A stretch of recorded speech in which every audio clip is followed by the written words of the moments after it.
Here is the Continental standard typewriter. It's got very interesting features. So, to start off, it is indeed an italic typeface, but we'll not focus on that. We'll focus on the features of the typewriter.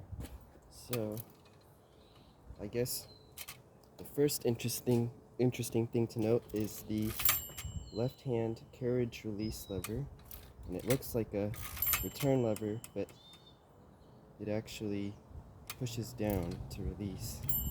And something interesting also is when you return the carriage, it dings the bell. And here we have our margin stop, similar to the Underwood standards. Let's go to the line spacing mechanism now. This is the carriage return lever, and we are on single line spacing right now. Here, this lever controls the platen detent. Now if we want to change from 2-line spacing, we just flip this lever down. That moves the stop forward for the line spacing call. If we go up into the top position, that gives us 3 lines. Interesting detail. And we also have a ratchet line spacing adjustment. I forget what that's called. We also have paper release lever on each side, so we can adjust our paper. It doesn't want to stay, but maybe that's by design.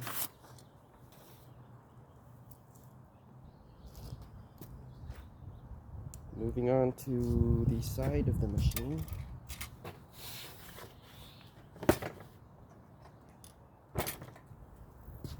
We have our ribbon advance levers here, and the way the spools connect to the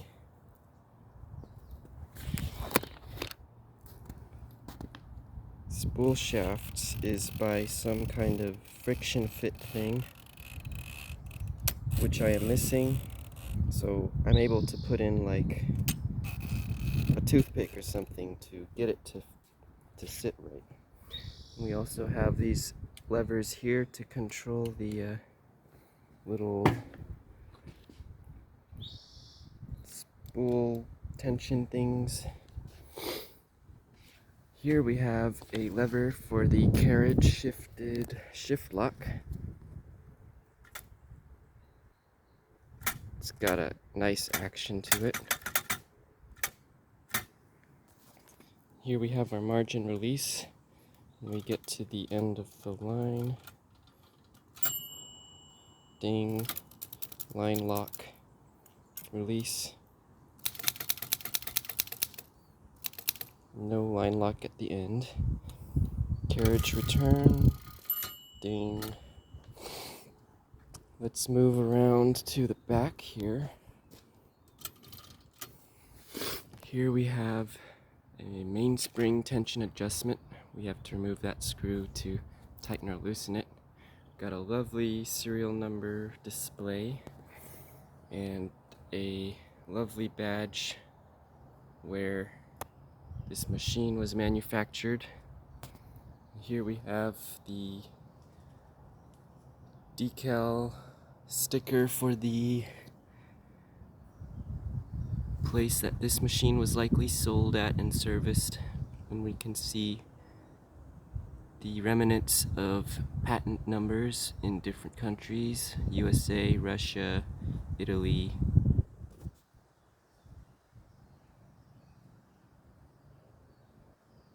A few other places.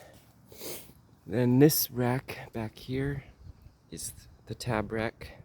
I'm missing tab stops, but if I were to have tab stops, I would operate it with this decimal tabulator if I want to select the decimal I set it to the decimal and then push it in. And if I want to the thousandths place, same thing. And we also can't forget the lovely front Continental badge here. And if we pop it open, we get a lovely view for the type bars and the italic type slugs. What else is on this machine that's cool? Oh, I got one more feature.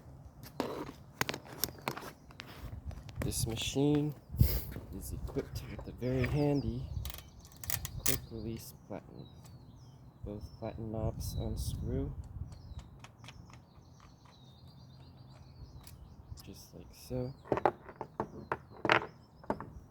And the platen comes out nice and easy. Very easy. It's quite damaged, but it does type, and I think I will get that recovered. Oh, one more feature. Let me assemble this. Got this machine assembled again. Throw some paper in.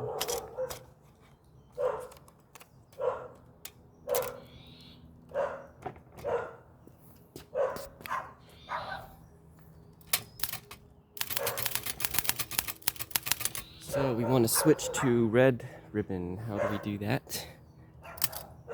Just like that. And we see the indicator for red pop up.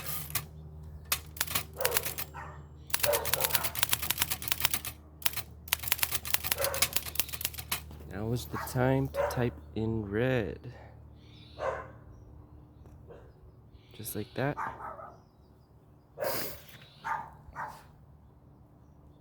What else have we got? We got the backspace on the bottom left. Pretty good action.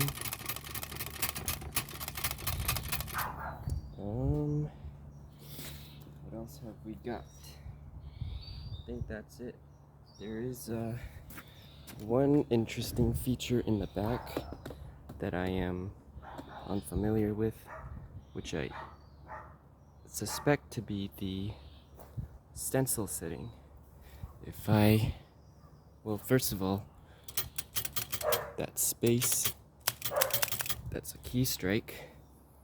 If I pop this off and slide this linkage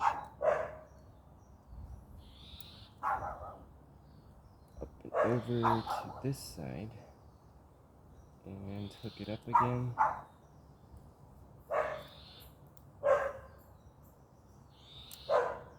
like so, we no longer have ribbon vibration.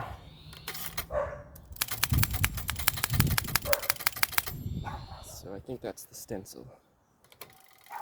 I can't find any documentation that that is indeed what it is, but that's what I got on it so far. And that is my little overview on the Continental Standard, serial number 26177.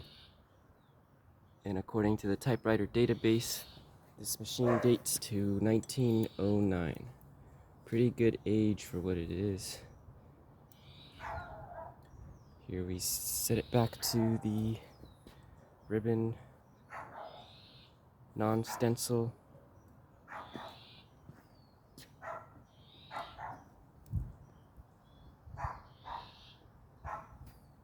Final look at the machine.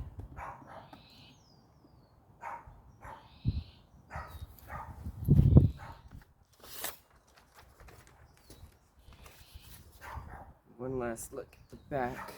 I think it's a very cool view, especially with that manufacturer decal location.